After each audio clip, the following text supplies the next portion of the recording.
The shovel hit something that shouldn't have been there, and David Harrington's hands went numb from the impact. Not the dull thud of rock or the scrape of clay, but a clean metallic ring that sang up through the wooden handle and into his bones. He stood there in the hole he'd spent the last 2 hours digging, 3 feet down in Montana soil that smelled like pine needles and regret, and stared at what his retirement project had just become complicated. Of course, he muttered, wiping sweat from his forehead with a dirty hand. Because finding regular rocks would be too easy. The thing under the dirt gleamed dully in the afternoon light, a surface too smooth to be natural, too dark to be any metal he recognized from his 15 years designing satellite components. David crouched down, ignoring the protest from his knees. 38 wasn't old, but apparently it was old enough for his body to have opinions about manual labor, and brushed soil away with his fingers. The surface felt warm, which made no sense at all. It was October in northern Montana. Everything should feel like the inside of a refrigerator. He'd bought the cabin 6 months ago with what remained of his savings after the divorce, a run-down structure on 40 acres of nothing that the realtor had cheerfully described as rustic and full of character, which David had correctly translated as probably haunted and definitely lacking insulation. The plan had been simple: fix the place up, enjoy the solitude, maybe figure out what the hell he was supposed to do with the rest of his life now that Jennifer had taken the house, the dog, and his belief that he was good at understanding complex systems. Turned out human relationships didn't come with engineering diagrams. The plumbing situation had become urgent last week when the kitchen sink started making sounds like a dying whale. Hence the digging. Hence the hole. Hence the inexplicable metal thing that was now definitely humming. That's not ominous at all, David said to no one, because talking to himself had become a comfortable habit in the 3 months since he'd moved in. He pressed his palm flat against the surface, felt the vibration running through it like a heartbeat, and experienced the specific type of curiosity that had gotten him through graduate school and into moderate amounts of trouble throughout his life. It took another hour of careful excavation to reveal the shape of the thing. Not a buried tank or forgotten Cold War bunker, but something that looked disturbingly like a pod, maybe 8 feet long and 4 feet wide, its surface covered in symbols that seemed to shift when he wasn't looking directly at them.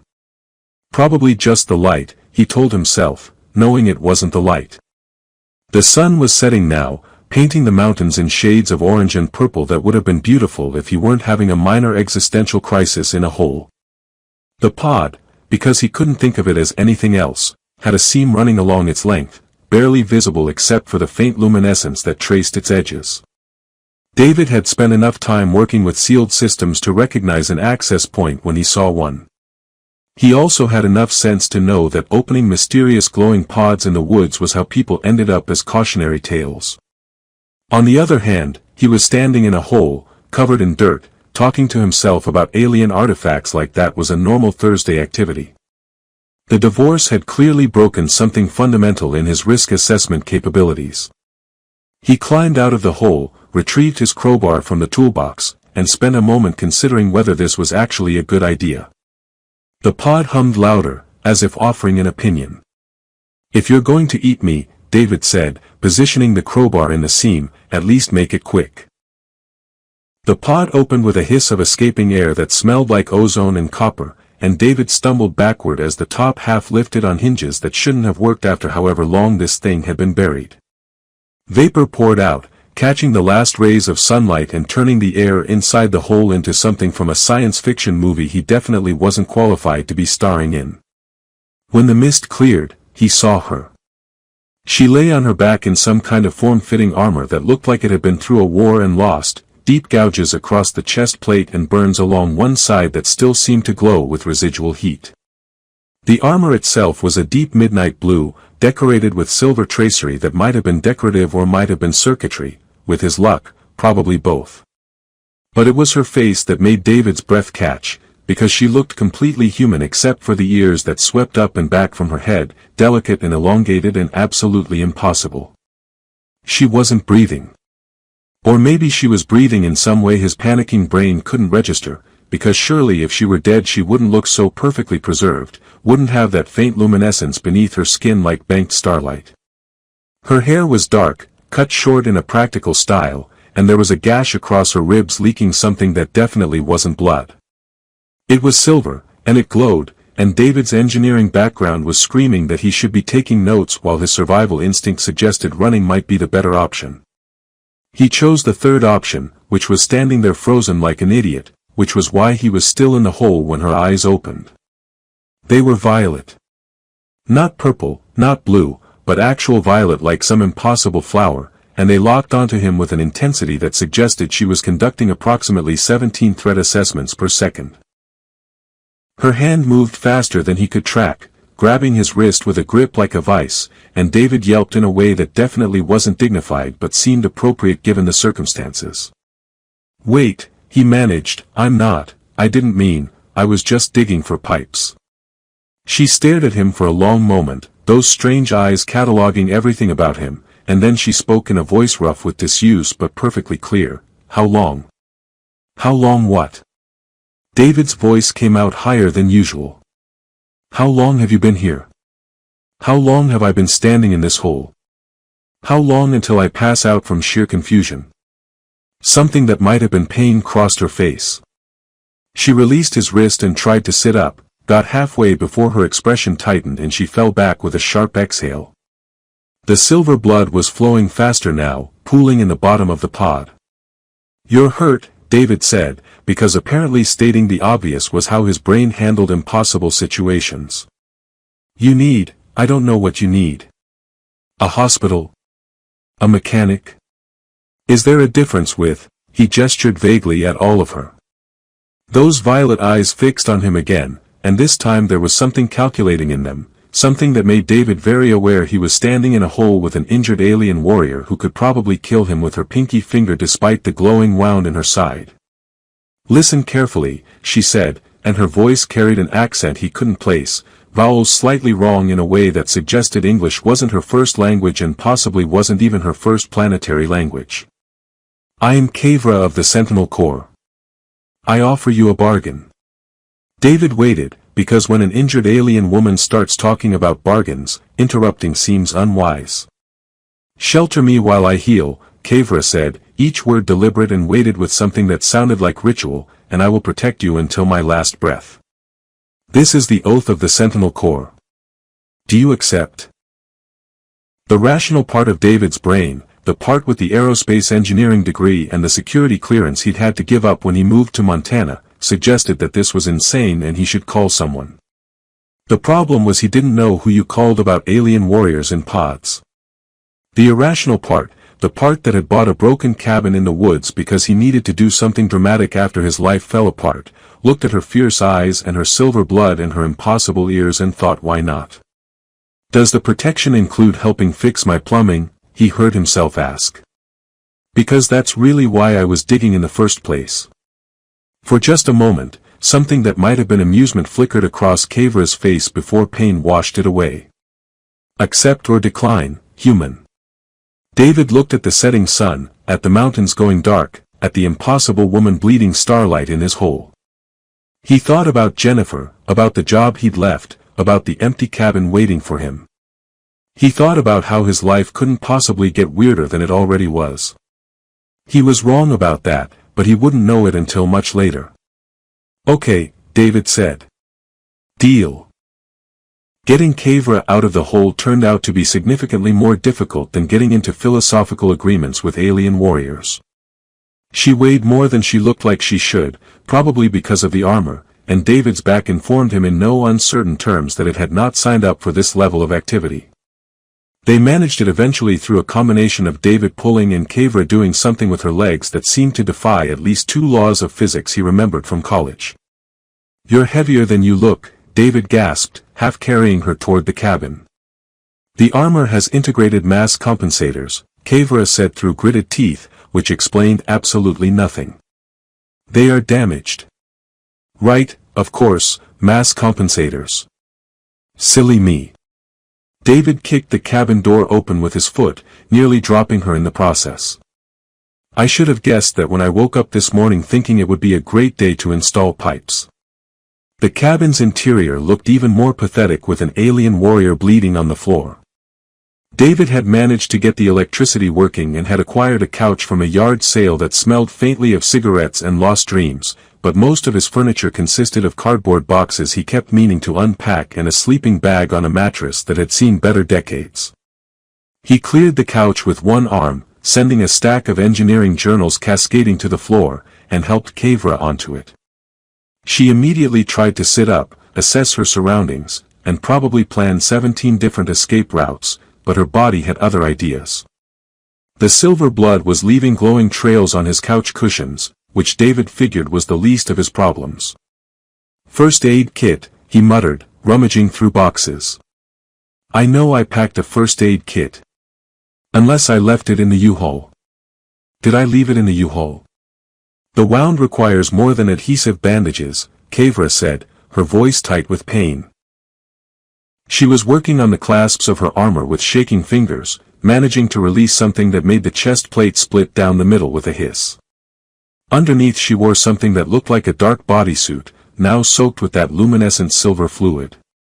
David found the first aid kit, it had been in the bathroom, because apparently past him had believed in organization, and returned to find Kavra peeling the bodysuit away from the gash across her ribs. The wound looked worse without the armor hiding it, a burn that cut deep into tissue that seemed to shimmer with the same faint glow as her blood. Okay, David said, kneeling beside the couch and opening the kit with hands that were definitely not shaking. I'm going to be honest with you. My medical training consists of 1 semester of first aid in college, and that time I had to help my buddy remove a fishhook. So if you have any special instructions like, humans must not touch sentinel blood, or, this wound requires the light of 3 moons, now would be the time.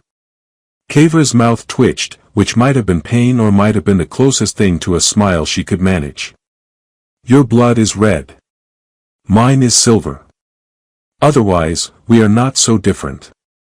She reached down to a panel on her damaged armor and pressed something.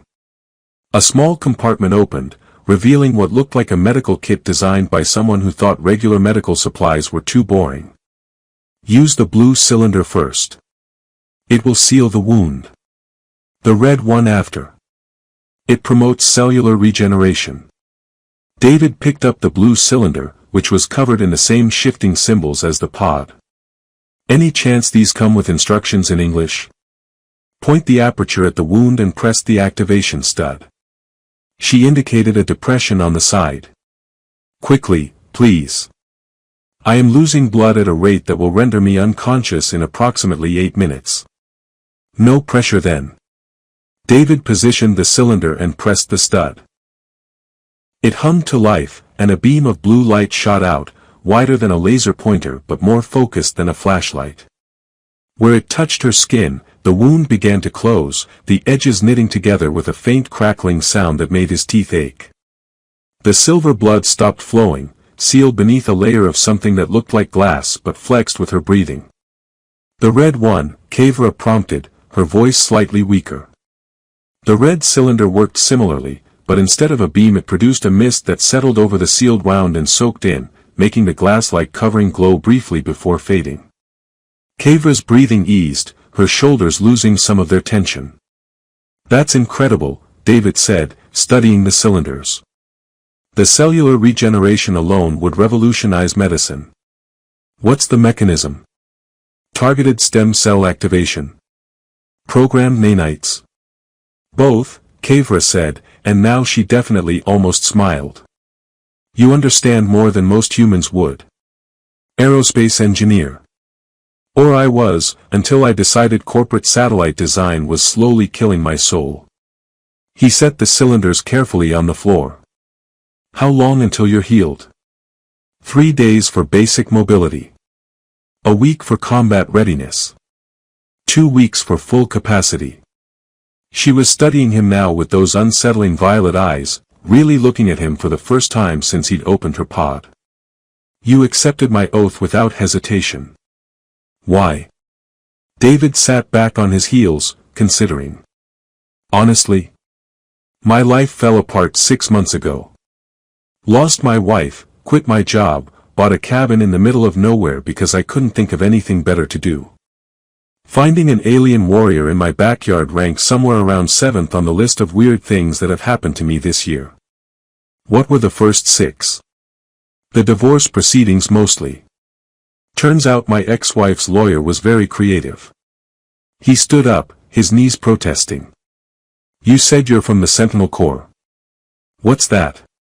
Military? Police? Private security for extremely distant clients. Kavra's expression shifted, something ancient and sad crossing her features. Were. The Sentinel Corps were. We are no more. She looked down at her hands, at the dried silver blood on her fingers. My people called themselves the Virathi. We were explorers, scientists, peacekeepers across 17 star systems. The Sentinel Corps was our military arm, sworn to protect all Virathi and those under our care. The way she used past tense made David's chest tighten. What happened? War. The Kethrin Collective wanted our technology, our resources, our worlds. We tried diplomacy. We tried treaties. We tried everything but surrender. Her voice was flat now, reciting facts because emotion would be too much. In the end, they wanted us extinct more than they wanted our technology. They succeeded. My ship was fleeing the destruction of Veyrath Prime when we encountered a Kethrin cruiser. The battle damaged our engines. We made it to this system before we lost power. My commander ordered us into emergency stasis, buried our pods in your world's crust, and programmed them to wake us when it was safe. David felt like he'd been punched. How long ago? I do not know. The stasis pod's chronometer was damaged. Based on the decay in the power systems, I estimate between 500 and 800 of your years. 500 years. She'd been buried under his cabin for 500 years while her entire civilization died and David's ancestors were still figuring out the printing press. I'm sorry, he said, because what else could you say to someone who'd lost everything? Do not be. You offered me shelter. You are honoring your part of our bargain. She shifted on the couch, testing the limits of her healing body. I will honor mine. While I remain under your roof, no harm will come to you. This I swear on the memory of Veyrath Prime. That's very reassuring, except I have no idea what I need protection from. Are there more Kethrins? Did they follow you here? If they had, your world would not exist. Kavra's matter-of-fact tone made it worse somehow. But my pod was broadcasting a distress signal until recently. The battery finally died 3 months ago. 3 months, David repeated slowly. I bought this cabin 3 months ago. Yes.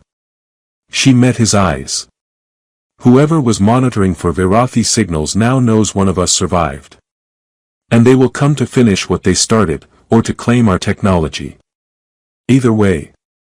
The cabin's lights flickered and died. Both of them froze. In the sudden darkness, David could see the faint glow of Kavra's healing wound and the starlight through the window and absolutely nothing else. His heart was hammering loud enough that he was sure she could hear it. That was probably just the generator, he whispered. It's old. It does that sometimes. Your generator is electric, Kavra said quietly, and David heard her moving in the darkness, heard the faint hum of her armor activating. What I just felt was an electromagnetic pulse. Localized, targeted, and designed to disable primitive electronics. How primitive are we talking? Anything developed within the last 500 years. David's phone was dead in his pocket. His watch had stopped.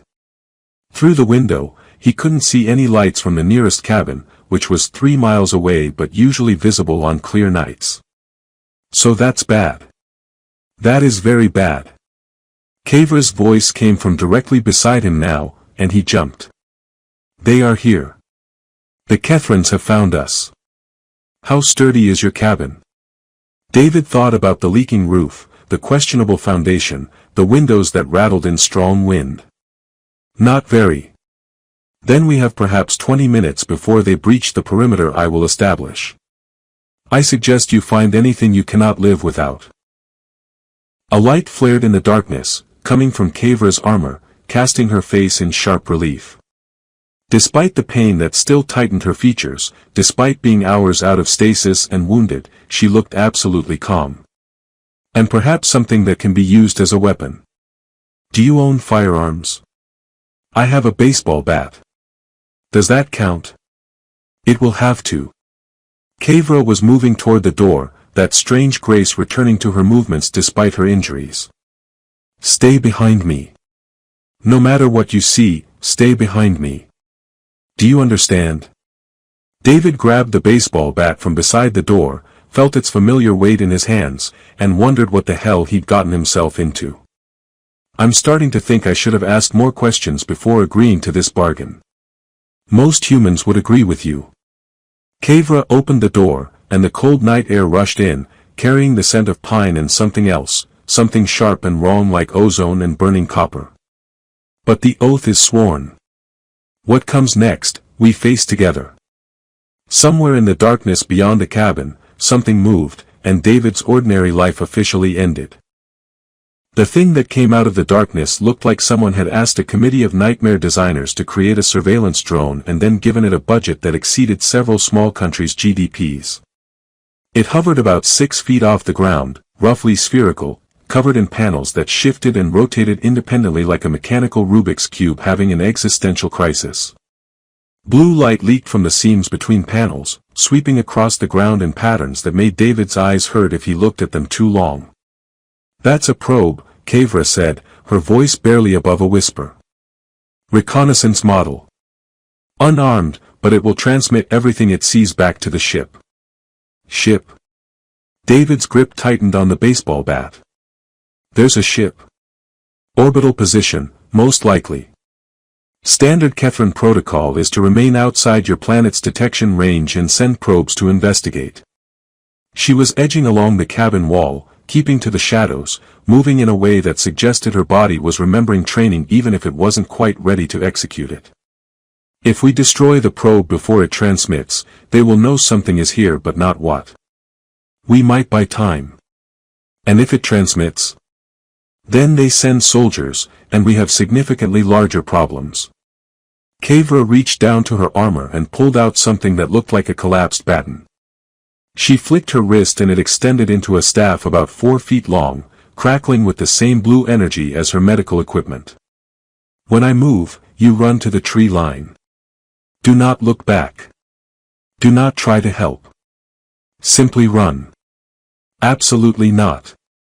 David surprised himself with how firm his voice sounded. You're barely healed. You can't fight that thing alone. I am a sentinel. This is what I was trained for. Great, and I'm an engineer with a baseball bat and mild commitment issues, but we made a deal. You protect me, I shelter you. Running away while you fight seems like a pretty clear violation of the sheltering clause.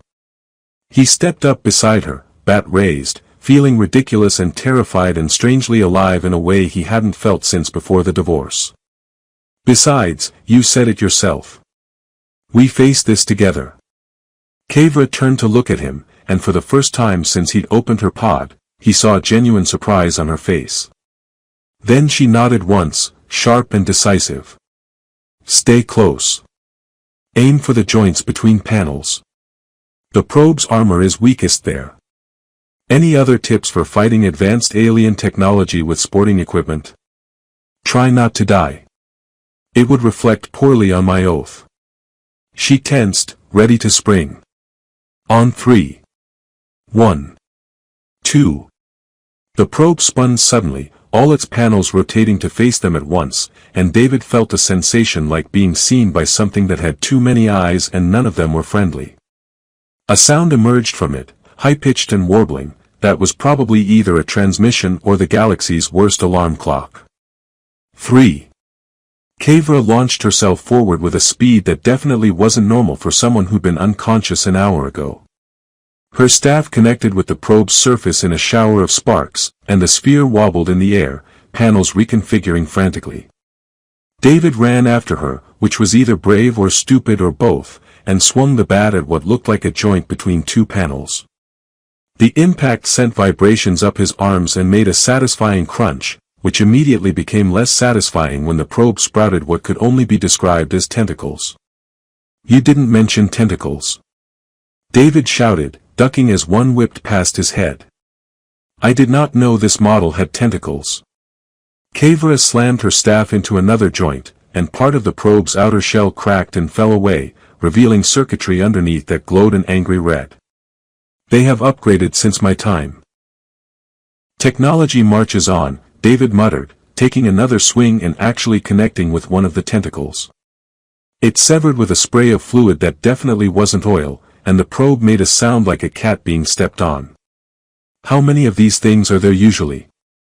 "Protocol calls for 3 probes in a standard search pattern." Kavra was breathing hard now, the strain of fighting while injured catching up with her. "This one is attempting to transmit. We must destroy it quickly." The probe was rising higher, its remaining tentacles retracting as it prioritized escape over attack. David could see lights flickering faster inside its cracked shell, that warbling sound increasing in pitch and urgency. "It is transmitting," Kavra said, and dove for it, ignoring the fact that it was now 12 feet in the air. She caught one of the tentacles, used it to swing herself up onto the probe's surface, and drove her staff straight into the crack David had made. The energy discharge was immediate and spectacular, lighting up the clearing like a miniature sun going supernova. David shielded his eyes, heard metal screaming and Kavra cursing in a language that sounded like music played backward, and then something heavy hit the ground. The probe fell in pieces, sparking and twitching. Kavra landed in a crouch beside it, her staff still humming with energy, silver blood seeping through her bodysuit where her wound had partially reopened. "Did it transmit?" David asked, running over to her. "Partially. They know something is here, but I disrupted the signal before it could send clear images." She stood slowly, favoring her injured side. "But they will send more probes, and eventually soldiers. We have perhaps 3 days before they arrive in force." 3 days to do what? To prepare. To fortify. To survive. She looked at the cabin, at the holes in the roof and the sagging porch, and something like grim amusement crossed her face. "You wished for help with repairs. You will have it." The next 2 days passed in a blur of activity that made David's previous home improvement attempts look leisurely. Kavra, it turned out, had very specific ideas about what constituted adequate fortification, and none of them involved the gentle pace of YouTube tutorials and trips to Home Depot. She'd salvaged components from her damaged pod, hauling up pieces of technology that made David's engineering degree feel like a crayon drawing next to a Da Vinci. With them, she constructed a perimeter alarm system that would detect anything approaching within a quarter mile, using sensors that she buried around the property while muttering about primitive planetary conditions and inadequate power sources. "This would be so much easier with a proper fabrication unit," she said, elbow deep in circuitry on the cabin's kitchen table. David had cleared it of his previous project, a half-assembled coffee maker he'd been optimistically trying to fix, and now it held what looked like the guts of 3 different alien technologies having an uncomfortable meeting. "Would it help if I said I have duct tape?" David offered, returning from the hardware store in town with his 4th supply run in as many hours. He'd gotten curious looks from the cashier, probably because he'd purchased industrial quantities of copper wire, steel piping, and batteries, along with enough coffee and protein bars to survive a siege. "Duct tape?" Kavra looked up, genuine curiosity on her face. David tossed her the roll. She caught it, examined it, pulled off a strip and tested its adhesion, and then used it to secure a component that had been giving her trouble. Her expression suggested she'd just discovered fire. "This is remarkable. The adhesive properties are crude but effective. What is it made from?" "Honestly, I have no idea. It's like the universal solution to everything." David started unpacking supplies. "How's the perimeter coming?" "The sensors are active. I have also established a secondary defense grid using what you call bear traps and some modifications of my own design." She applied more duct tape to her project with the enthusiasm of a convert. Any Catherine soldier who approaches without caution will have a very unpleasant experience. Did you just booby-trap my property? Extensively. She held up the device she'd been building, which looked like a cross between a router and something from a science fiction weapons catalog. This is a shield generator. Portable, limited duration, but it should protect the cabin from energy weapons for approximately 10 minutes. 10 minutes doesn't sound like a lot. It is 10 minutes more than you had before. She stood, testing her movement, and David noticed the wound on her ribs had healed to barely a scar. Whatever that red cylinder had done, it worked fast. In my experience, battles are won in the first 3 minutes or lost in the first 30 seconds. 10 minutes is an eternity. They worked through the night, David following Kavra's instructions to reinforce the cabin's walls with metal plating salvaged from her pod, creating firing positions behind furniture, and setting up what she called tactical advantages, and what David called places to hide and hope for the best. She taught him the basics of using one of her spare weapons, a pistol-like device that fired concentrated energy bolts, and he taught her how to work the coffee maker he'd finally gotten running. "This beverage is remarkable," she said, savoring her third cup while they took a break around midnight. "Bitter, but stimulating. My people had something similar made from ground seed pods."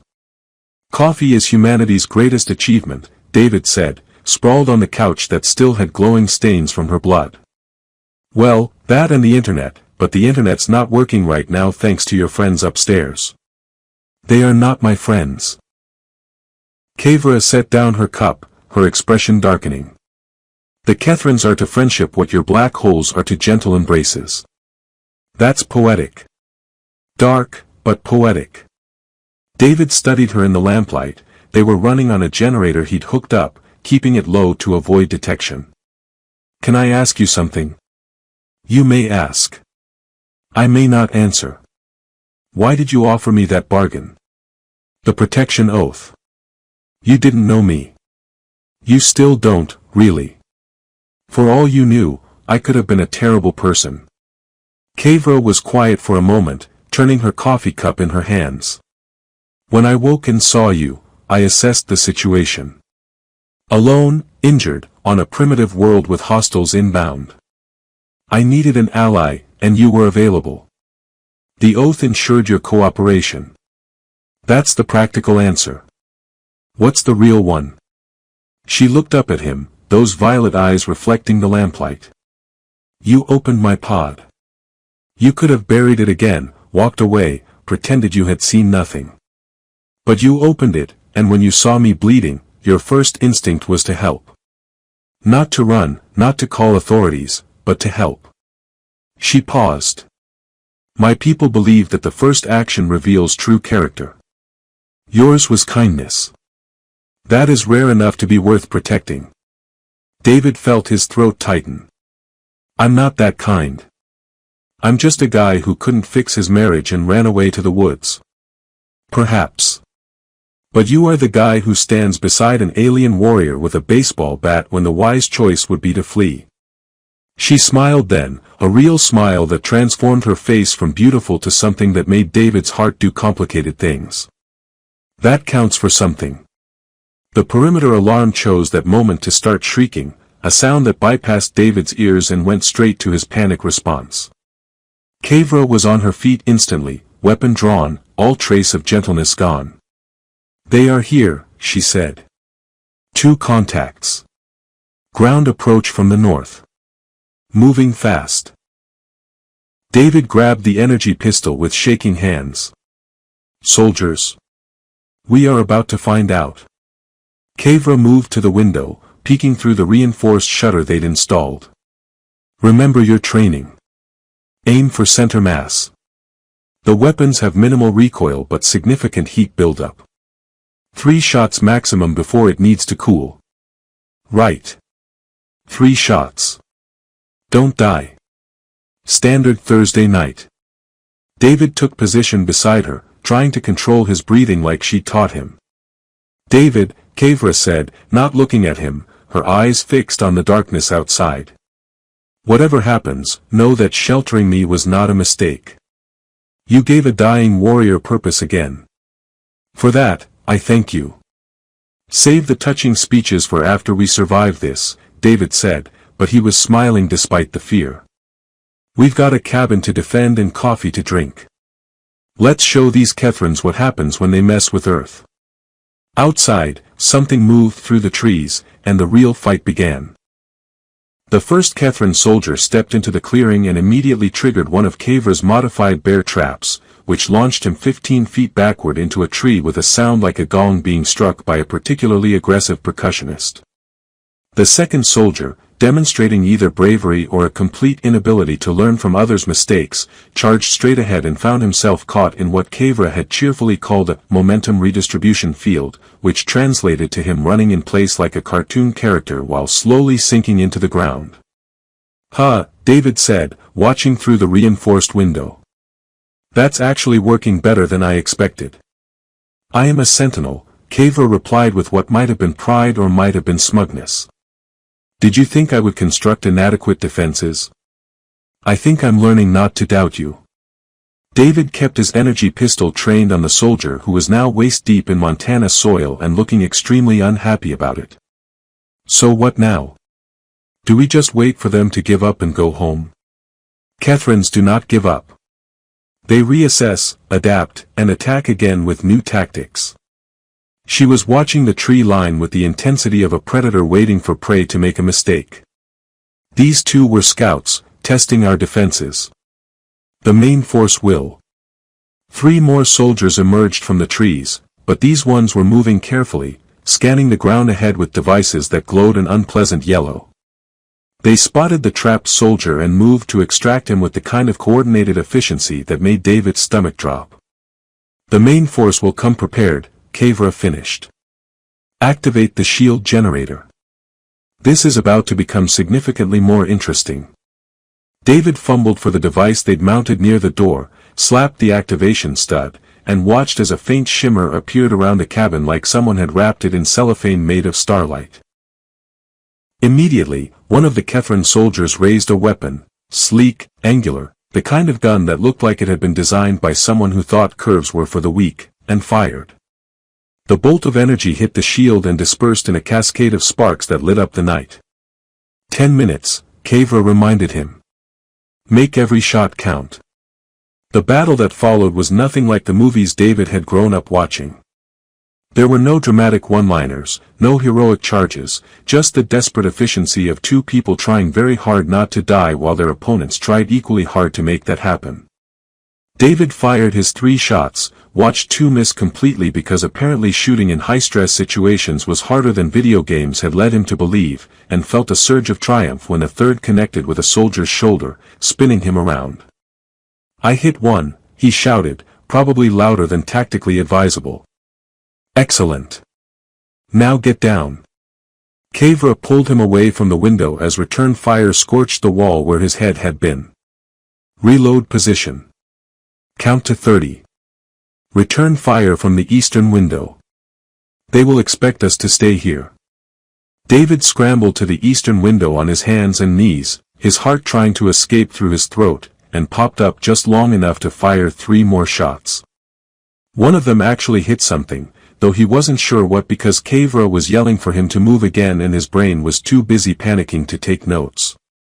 They held the cabin for 8 minutes, which felt like 8 hours, moving from window to window, firing and retreating, while Kavra called out positions and tactics in that calm voice she used for everything from making coffee to orchestrating combat. The Kethron soldiers were professional and persistent, but they were also clearly not expecting this level of resistance from what should have been an easy retrieval mission. "Shield at 2 minutes, Kavra announced, and David could hear the strain in her voice now. She'd taken a glancing hit to her leg, nothing serious but enough to slow her down. "When it fails, they will rush the cabin. We fall back to the secondary position." The secondary position was David's bedroom, which they'd reinforced with everything portable and heavy. It had 1 window, 1 door, and was generally terrible for tactical defense, but it was better than being out in the open when the shield failed. They made it with 30 seconds to spare. The shield went down with a sound like glass shattering in reverse, and the Kethran soldiers immediately advanced. David could hear them outside, coordinating in a language that sounded like rocks being ground together, and then the cabin's front door exploded inward in a shower of splinters. "I liked that door," David muttered, firing blind through the bedroom doorway. "I will help you build a better one." Kavra was beside him, her weapon humming with each shot, and despite everything, the noise, the fear, the impossibility of the situation, David felt a laugh bubbling up in his chest. "You know what the really crazy part is?" he said between shots. "A week ago my biggest problem was a leaking sink. Now I'm in a firefight with alien soldiers and I'm genuinely worried about replacing my front door. What does that say about me? That you are adapting well to extraordinary circumstances." Kavra's weapon clicked empty, and she smoothly transitioned to her staff, which she propped in the corner. "Or that you are experiencing shock. Both are equally possible." A Kethran soldier appeared in the doorway, and Kavra hit him with the staff hard enough to send him flying backward into his companions. The energy discharge from the impact was bright enough to leave afterimages in David's vision. Two more soldiers tried to enter simultaneously, and David discovered that an energy pistol fired at point-blank range into a doorframe caused the wood to explode quite impressively, showering the soldiers with burning splinters. "That was actually kind of cool," he said, staring at his weapon with new respect. "Focus," Kavra snapped, but she was almost smiling. The fight wore on, neither side able to gain a decisive advantage. The Kethrans had numbers and superior technology, but Kavra had centuries of training and David had desperate improvisation fueled by caffeine and adrenaline. When his weapon finally overheated and refused to fire, he threw it at a soldier's head, which actually worked, surprisingly, and grabbed the baseball bat again. "We are back to primitive weapons," Kavra observed, breathing hard, her staff's energy cell clearly running low based on how the glow was flickering. "How very historical." "Humanity's greatest hits," David agreed, and swung at the next soldier through the door. The bat connected with something important because the soldier made a sound like a deflating balloon and collapsed. "Hey, I'm getting better at this. Do not get overconfident." "That is how people die in." Kavra's warning was cut off by the sound of engines overhead, loud enough to shake the cabin's walls. Both of them looked up, and through the holes in the ceiling they could see lights descending, bright and cold and definitely not friendly. "Please tell me that's the cavalry," David said, knowing it wasn't. "That is a dropship. Troop transport. They are bringing reinforcements." Kavra's face was grim. "We cannot hold against those numbers. We need to retreat." "Retreat where?" "This is Montana. There's nothing but trees and mountains for miles." "Exactly." She grabbed his arm, pulling him toward the window. "The wilderness provides cover. We take what supplies we can carry and disappear into the forest. It is our only chance." They gathered what they could in 30 seconds, Kavra's medical supplies, some of David's camping gear, the last of the energy cells for her weapons, and smashed through the bedroom window into the cold night air. Behind them, the cabin was overrun with Kethran soldiers, and above them the dropship was landing, crushing trees with its bulk. They ran. The Montana wilderness at night was cold enough to hurt, dark enough to disorient, and rugged enough to make running feel like a particularly sadistic form of exercise. David's lungs burned, his legs screamed, and several times he would have fallen if Kavra hadn't caught him.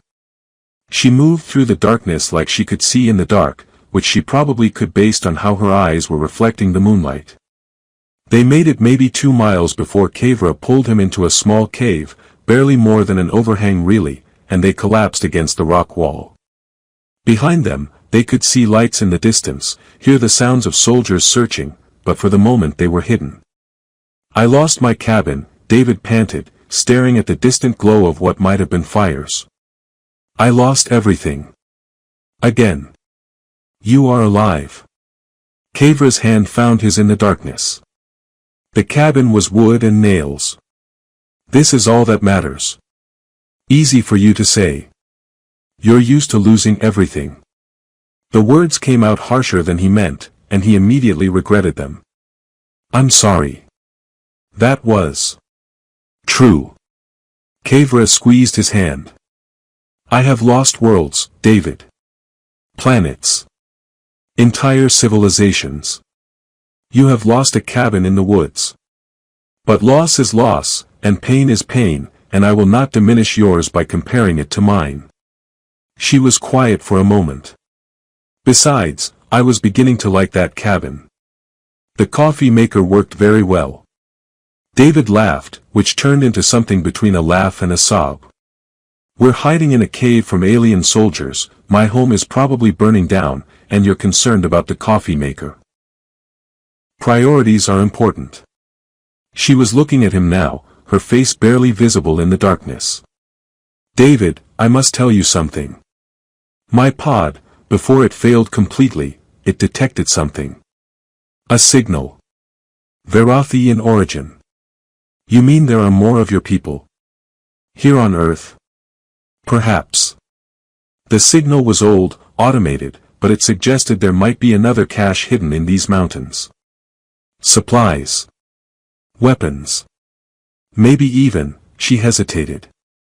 Maybe even other survivors in stasis. I did not tell you before because I thought we would have time to investigate after dealing with the Kethrans. But now we're running for our lives and we need every advantage we can get. David's engineer brain was already working through the implications. Can you track the signal? If we can reach higher ground, build an antenna from components in my armor, yes. It would take time. Then we buy time. David stood, every muscle protesting. You said your people were explorers, scientists. If there's more Verothi technology out there, maybe there's something that can help us fight back.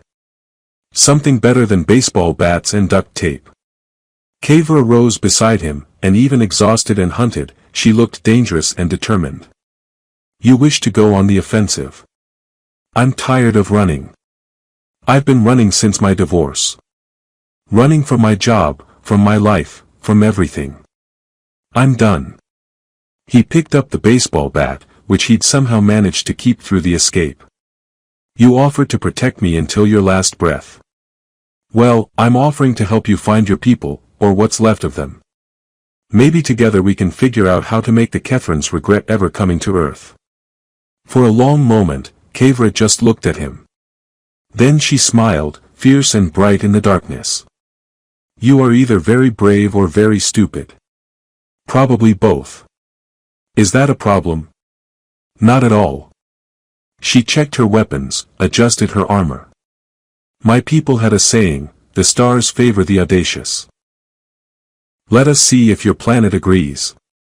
They moved out into the night, two unlikely allies against impossible odds, and somewhere in the mountains above them, ancient secrets waited to be found. The antenna they built from Kavra's armor components and 3 miles of copper wire David had inexplicably grabbed during their escape looked like the unholy offspring of a coat hanger and a lightning rod, but it worked. At dawn on the 3rd day of hiding in the mountains, huddled in a cave that smelled like bear and regret, the device began to pulse with faint blue light. There, Kavra breathed, her violet eyes fixed on the makeshift scanner she'd assembled from her gauntlet. 2 kilometers northeast. The signal is strong. Whatever is there, it has power. They found it in a valley so remote that David was fairly certain no human had set foot there in decades, maybe centuries. The entrance was hidden behind a waterfall, because apparently ancient aliens had watched the same adventure movies he had, and it opened to Kavra's touch like it had been waiting 500 years just for her. Inside was a cache that made David's engineering degree feel simultaneously validated and completely inadequate. Weapons that hummed with barely contained energy. Armor that made Kavra's damaged suit look like a prototype. Medical supplies. Communications equipment. And in the center of it all, 3 more stasis pods, their status lights glowing a steady amber. They are alive, Kavra whispered, her hand pressed against the nearest pod's surface. 3 more sentinels. Alive. Can you wake them? The pods are stable. They will need time to revive safely, but yes. She turned to David, and he saw tears tracking down her face, the first time he'd seen her cry. I am not alone. My people are not extinct. David wanted to give her a moment, but the sounds of aircraft overhead reminded him they didn't have moments to spare. Kevra, the Kethrans. I know. She wiped her face, all business again, but something had changed in her expression. She looked less like a warrior facing her last stand and more like someone who just remembered what she was fighting for. We take what we can carry. We set the cache to wake the others in 24 hours. And then we end this.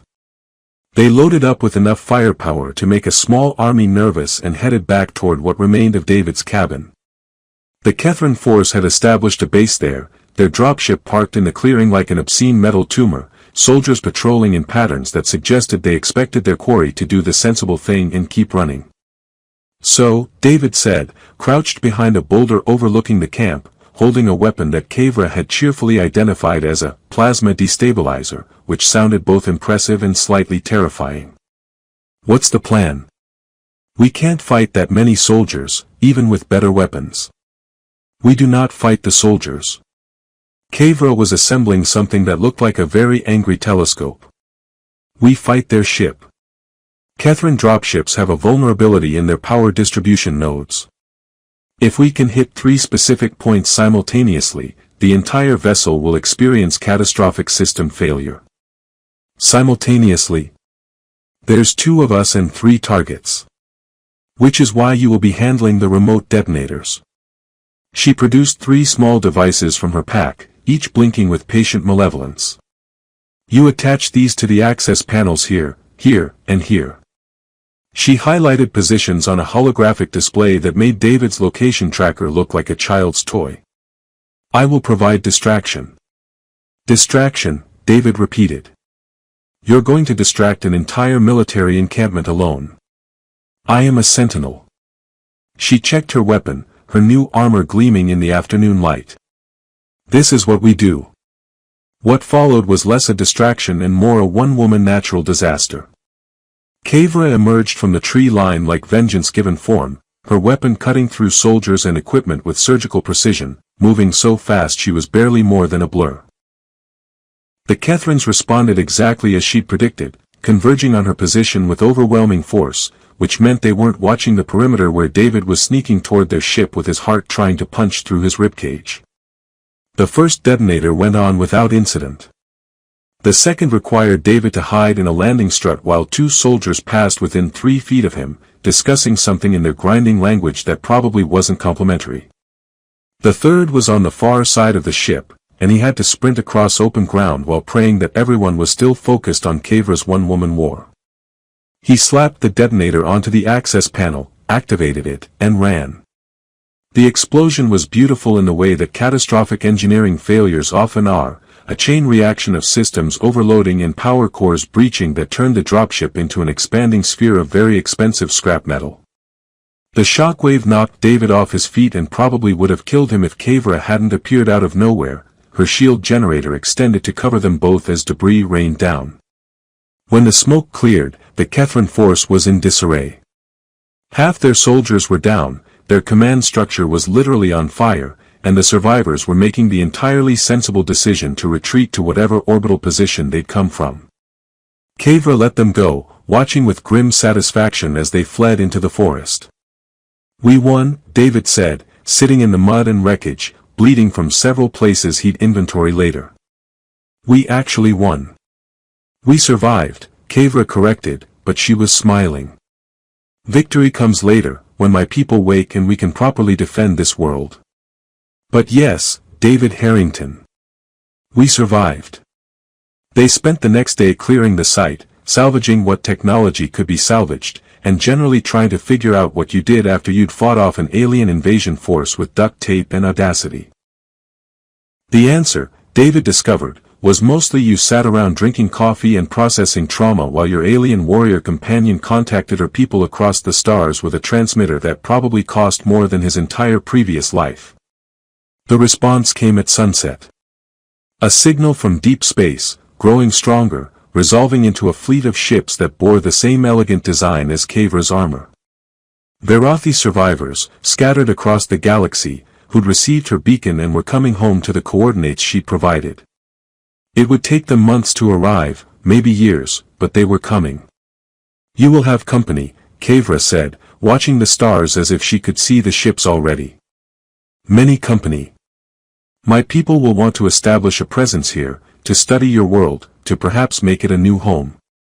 She looked at him. "Is this acceptable?" David thought about his cabin, or what was left of it.